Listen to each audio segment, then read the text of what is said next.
ಇಂದು ಭಾರತ ಮತ್ತು ದಕ್ಷಿಣ ಆಫ್ರಿಕಾ ನಡುವೆ ಮಹಿಳಾ ವಿಶ್ವಕಪ್ ಫೈನಲ್ ಕದನ ನಡೆದಿದೆ. ಚೊಚ್ಚಲ ಕಪ್ ಎತ್ತಿ ಇತಿಹಾಸ ಸೃಷ್ಟಿ ಮಾಡುವುದಕ್ಕೆ ಉಭಯ ತಂಡಗಳು ಕಾತರವಾಗಿವೆ. ಕಪ್ ಗೆಲ್ಲೋ ಗುರಿ ಇಟ್ಟ ಭಾರತದ ವೀರ ನಾರಿ ಪಡೆಗೆ ಶುಭಾಶಯಗಳ ಮಹಾಪೂರವೇ ಹರಿದು ಬರ್ತಿದೆ.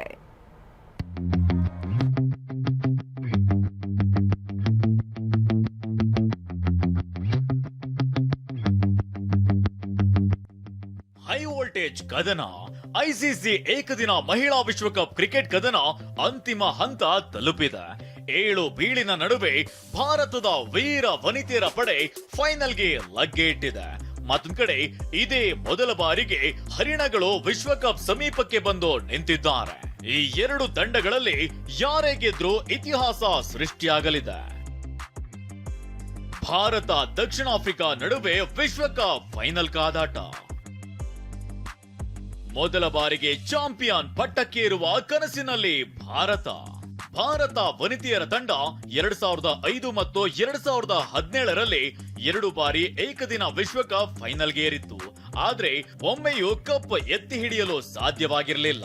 ಕಳೆದ ವಿಶ್ವಕಪ್ ನಲ್ಲಿಯೂ ಸೆಮಿಫೈನಲ್ ನಲ್ಲಿ ಆಸೀಸ್ ವಿರುದ್ಧ ಪರಾಭವಗೊಂಡು ಕಪ್ ಕನಸಿಗೆ ಕೊಳ್ಳೆ ಬಿದ್ದಿತ್ತು. ಆದ್ರೆ ಈ ಬಾರಿ ಸೆಮಿಫೈನಲ್ ನಲ್ಲಿ ಬಲಾಢ್ಯ ಆಸೀಸ್ ಪಡೆ ಮಣಿಸಿರೋ ಭಾರತದ ನಾರಿ ಪಡೆ 3ನೇ ಬಾರಿಗೆ ಫೈನಲ್ಗೆ ಎಂಟ್ರಿ ಕೊಟ್ಟಿದೆ. ಚೊಚ್ಚಲ ಬಾರಿಗೆ ವಿಶ್ವಕಪ್ ಕಿರೀಟ ಗೆಲ್ಲುವ ಹುರುಪಿನಲ್ಲಿದೆ. ಇನ್ನು ದಕ್ಷಿಣ ಆಫ್ರಿಕಾ ಕೂಡ ಹಿಂದೆ 5 ಬಾರಿ ಸೆಮಿಫೈನಲ್ಗೆ ಲಗ್ಗೆ ಇಟ್ಟಿತ್ತು. ಆದ್ರೆ ಒಮ್ಮೆಯೂ ಫೈನಲ್ ಪ್ರವೇಶವನ್ನ ಮಾಡಿರಲಿಲ್ಲ.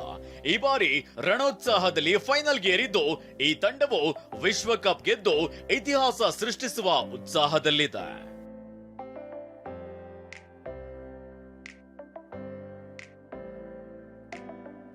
ದಕ್ಷಿಣ ಆಫ್ರಿಕಾ ಭಾರತ ಇಬ್ಬರಲ್ಲಿ ಯಾರು ಬಲಾಢ್ಯರು? ಜೆಮಿಮಾ ರೋಡ್ರಿಗಸ್ ಸಿಡಿಲಬ್ಬರದ ಮೇಲೆ ಎಲ್ಲರ ನಿರೀಕ್ಷೆ. ದಕ್ಷಿಣ ಆಫ್ರಿಕಾ ಭಾರತ ತಂಡಗಳ ನಡುವಿನ ಬಲಾಬಲ ನೋಡೋದಾದ್ರೆ ಭಾರತದ ವನಿತೆಯರೇ ಮುಂದಿದ್ದಾರೆ. ಈವರೆಗೆ 34 ಪಂದ್ಯಗಳಲ್ಲಿ ಭಾರತ 20 ಮ್ಯಾಚ್ ಗೆದ್ದಿದ್ರೆ ಸೌತ್ ಆಫ್ರಿಕಾ ಬರೀ 13ರಲ್ಲಿ ಗೆದ್ದಿದೆ.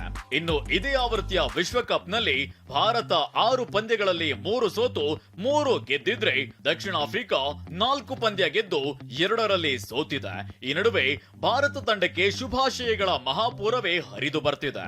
ಸಿಎಂ ಸಿದ್ದರಾಮಯ್ಯ ಇಂಡಿಯಾ ಗೆಲ್ಲಿ ಅಂತ ವಿಶ್ ಮಾಡಿದ್ದಾರೆ. ನಾನು ಇಂಡಿಯಾ ಗೆಲ್ಲಿ ಅಂತೇಳಿ ಆಶಿಸ್ತೇನೆ. ಆಸ್ಟ್ರೇಲಿಯಾಕ್ಕೆ ಹೊಡೆದಿದ್ದಾರೆ. Very strong team. ನನ್ನ ಪ್ರಕಾರ ಲೀಗ್ ಮ್ಯಾಚ್ ನಲ್ಲಿ ಸೋತಿರಬಹುದು, ಬಟ್ ಫೈನಲ್ ನಲ್ಲಿ ಗೆಲ್ತಾರೆ ಅಂತಕ್ಕಂಥ ಅನಿಸಿಕೆ ನನಗೆ. I wish all the best to the players of the Indian women team. ಮುಂಬೈನ ಡಿವೈ ಪಾಟೀಲ್ ಮೈದಾನದಲ್ಲಿ ಮಧ್ಯಾಹ್ನ 3 ಗಂಟೆಗೆ ಹೈ ವೋಲ್ಟೇಜ್ ಫೈನಲ್ ಪಂದ್ಯ ಶುರುವಾಗಲಿದೆ. ಸೆಮಿಫೈನಲ್ ನಲ್ಲಿ ಆರ್ಭಟಿಸಿದ್ದ ಜೆಮಿಮಾ ರೋಡ್ರಿಗಸ್ ರಥ ಎಲ್ಲರ ಚಿತ್ತ ನೆಟ್ಟಿದೆ. ಗೆದ್ದು ಬಾ ಇಂಡಿಯಾ ಅಂತ ಕೋಟಿ ಅಭಿಮಾನಿಗಳು ಪ್ರಾರ್ಥಿಸುತ್ತಿದ್ದಾರೆ. Mahesh Kavaldar, sports bureau, ಟಿವಿ9.